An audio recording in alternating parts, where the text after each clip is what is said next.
E aí, tudo bom? Seja muito bem-vindo a mais um Café com Bitcoin, o lugar certo para você se manter atualizado com todos os fundamentos, aquilo que tem grande influência no mercado cripto ao longo da semana, beleza? Vamos direto ao ponto, sem mais enrolação, conversar um pouquinho sobre como começou essa semana e o que temos de relevante para o mercado cripto e, consequentemente, para outros ativos que acabam sendo correlacionados até mesmo índices americanos, tá? Vamos lá, vou compartilhar a tela contigo, mostrar um pouquinho do gráfico, o que nós tivemos para essa abertura. Inclusive, esse início de semana, ele marca novamente um novo recorde para o ouro, tá?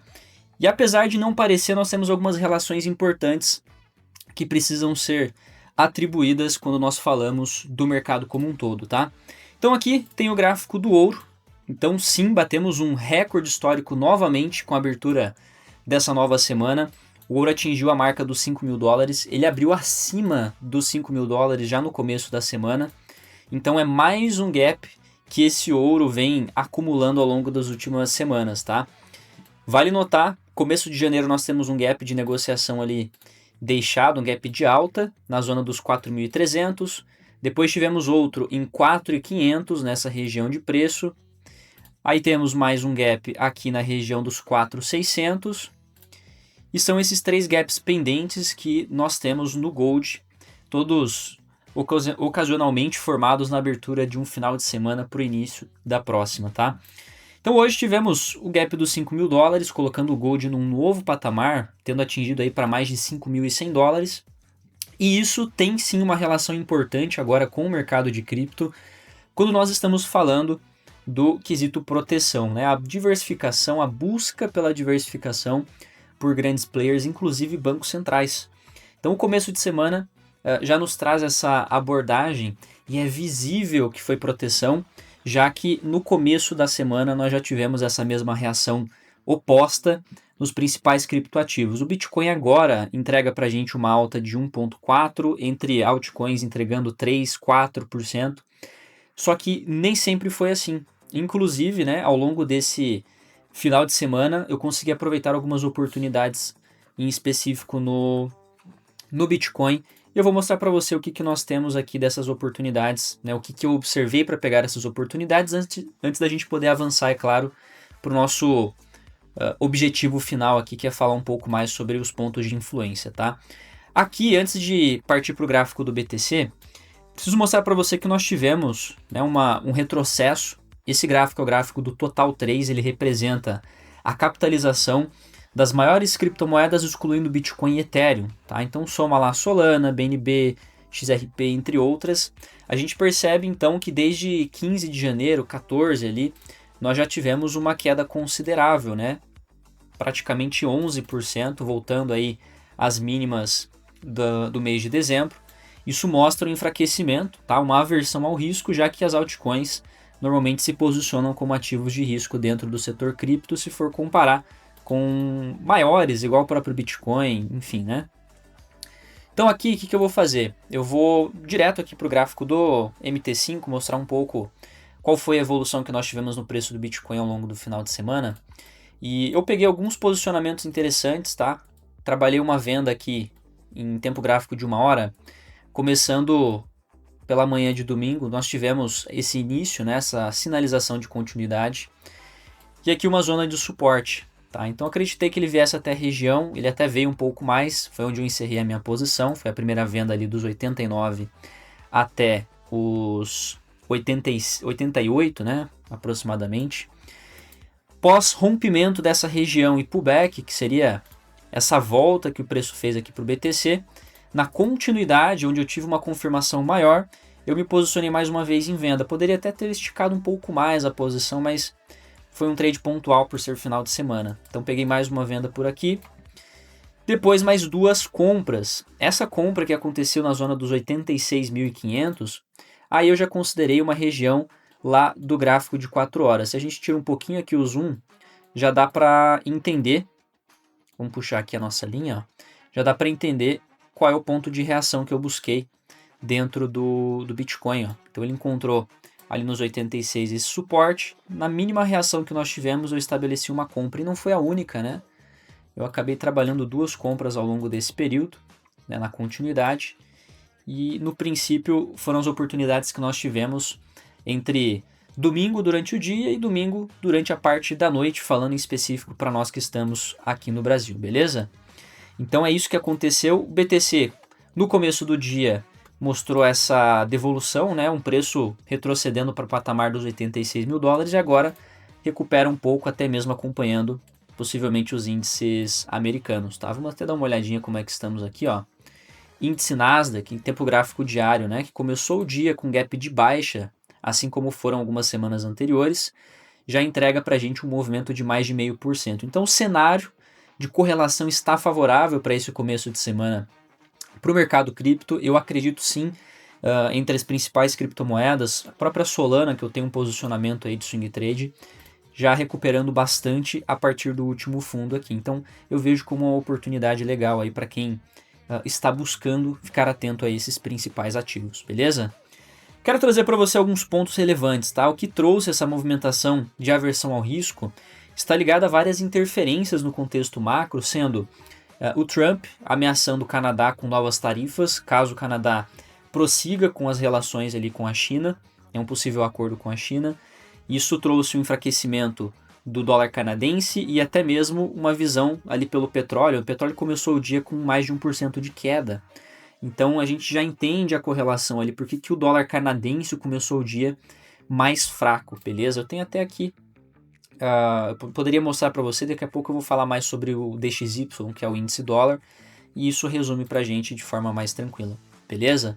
Outro ponto relevante que nós tivemos ao longo desse final de semana, que acabou trazendo essa situação de medo, e é visível pelo próprio par, é o caso do dólar ien, tá?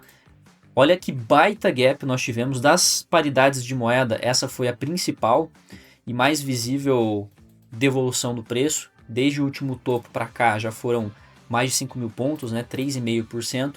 E esse gap de uma semana para outra nós estamos falando aí de pelo menos 0,7 na queda, o que é bastante para o mercado de câmbio, tá bom? E isso está ligado à expectativa do mercado de que o Banco Central japonês finalmente, né, comece uma onda aí de intervenções para poder segurar o câmbio, tá bom? Se a gente coloca num gráfico semanal, é perceptível a chegada do dólar, né, a uma cotação altíssima e que prejudica bastante os preços internos lá no Japão, visto a dependência do Japão de muitos produtos importados, a parte de combustível, entre outras. Então, muito cuidado, porque parece que não, mas essa movimentação, essa expectativa de intervenção do Banco do Japão, ela influencia não somente o mercado de câmbio como um todo, mas a expectativa dos investidores em relação ao fortalecimento do iene, beleza? Se a gente fala de juros lá no Japão, que pode ficar mais alto, se a gente fala sobre essas intervenções, tudo isso afeta de forma geral outras classes de ativos, já que o Japão tem um posicionamento muito relevante quando nós estamos correlacionando, né, esse fluxo de dinheiro graças ao câmbio. Fechou? Então, muita atenção a isso. Vamos trazer para um ponto agora mais específico para o setor cripto, para você que está acompanhando essas oportunidades. Vamos direto aqui, tá? Algumas atualizações importantes. Strategy, mesmo com o movimento de queda no Bitcoin, prosseguiu com novas aquisições. Desde o nosso último Café com Bitcoin, nós tivemos mais algumas aquisições relevantes, tá? Um dos maiores aportes da história, sendo 22.300 Bitcoins ali no dia 20, praticamente uma semaninha atrás. E mais um aporte aqui no dia 26, na manhã dessa segunda-feira, de 2.930. A Strategy acumula, nesse momento, vamos lá, 712.647 bitcoins. São 62,7 bilhões de dólares de Bitcoin em caixa, tá? Então, eles fortaleceram e muito essa posição e, mais uma vez, segue defasado o comparativo entre o que eles têm de Bitcoin em caixa com o market cap da empresa. Nós temos essa defasagem e isso, eu volto a reforçar, pode se resumir a uma oportunidade de posicionamento, eu diria que de curto ou médio prazo nas ações da Strategy. Fica de olho, tá? Óbvio, analisa da forma como você sempre busca analisar dentro do mercado, não é uma recomendação de investimento, porém é um ponto de atenção com possíveis oportunidades, fechado? Para essa semana é muito importante trazer em questão outros pontos que podem mudar os fundamentos. E vindo direto aqui para o moneynow.news.com.br, eu vou acessar o nosso calendário econômico.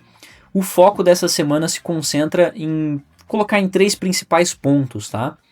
Vamos colocar aqui esta semana. Nessa terça-feira, tá? Dia 27, às 10h30 da manhã do horário de Brasília, temos o discurso do Trump, que pode e deve trazer volatilidade. Depois, na quarta-feira, novamente, discurso do Trump às 10h30.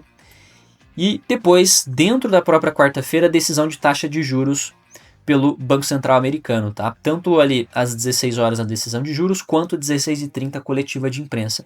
É bem relevante, pode sim mudar o rumo do mercado, a depender do posicionamento do Powell aí dentro dessa coletiva de imprensa, as perguntas que forem feitas a ele.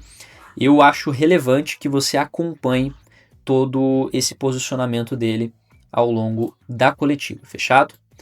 Então, muita atenção. Eu vou até pedir para você agora, se você quer se manter atualizado, tá, em tempo real, com tudo que vem acontecendo dentro do mercado de uma forma mais rápida, peço para você que me siga no Instagram, tá, @tsjoãogomes. O link está aqui abaixo para você poder se manter mais atualizado em relação a tudo que está acontecendo dentro do mercado, beleza? No mais, eu peço para você que fique atento à tua gestão de risco, à sua estratégia, porque são semanas que estão tendo muita interferência externa e por muitas vezes aquilo que a gente utiliza de fundamento, aquilo que a gente utiliza até mesmo tecnicamente, né, de forma mais regrada, acaba não funcionando nesses momentos onde a interferência externa acaba trazendo aí pra gente volatilidade, por muitas vezes uma volatilidade excessiva. Você já viu, inclusive, como o ouro começou essa semana, como os principais ativos do mercado aí variável, vamos colocar, por exemplo, vou abrir a tela de novo, ó. Vamos dar uma olhadinha no Nasdaq, só para você entender que não é um cenário que afeta somente o ouro ou somente o Bitcoin, que eu acabo dando um pouco mais de ênfase. Mas olha só, Nasdaq começou o seu dia com uma queda de 1%, né, trazendo aí de forma exata uma queda de 1%. Fique atento a isso, tá? Todo começo de semana traz novidades para gente, desdobramentos em relação à parte macro. E eu estarei aqui todo começo de semana no Café com Bitcoin para atualizar você dos principais fundamentos que fazem preço no mercado cripto e também no mercado tradicional.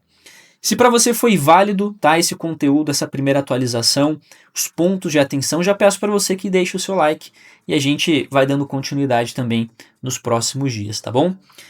Bom, eu vou finalizar aqui com uma ideia bem importante para vocês em relação a outras situações que podem mover o mercado. A gente até traz aqui e acessa o investing.com, porque nós já falamos sobre o calendário econômico, né? Quando a gente está olhando para a divulgação de dados econômicos, os principais apontamentos em relação a economias, igual os Estados Unidos. Só que tem uma coisa importante, tá? As principais empresas, as maiores empresas da Bolsa Americana, que influenciam em muito o movimento de índices e o otimismo ou pessimismo dos investidores, elas estão para divulgar balanços, né? Divulgar o resultado delas do último período. Então vem aqui, ó, dentro do próprio Investing, a gente vai procurar aqui o Earning Calendar, que está bem aqui do lado do calendário econômico. E eu já vou mostrar para você que nós temos as principais divulgações marcadas a partir de terça-feira, tá? Então vamos descer um pouco mais, ó. Então aqui, dia 27, nossa terça-feira, temos United Health, temos Boeing, tá? A United Health principalmente com uma influência importante ali dentro do índice Dow Jones. Vamos lá, quarta-feira, Microsoft, Meta e Tesla. 3 gigantes do mercado americano divulgam resultado nessa quarta-feira e podem sim impactar bastante o movimento de todos os ativos de risco e até mesmo do próprio ouro, caso esses resultados não sejam interessantes. Vamos lá, dia 29, nossa quinta-feira, Apple, Visa e Mastercard, 3 grandes empresas também que somadas aí entregam para a gente quase 5 trilhões de capitalização de mercado e influenciam bastante o índice Nasdaq e também o Dow Jones.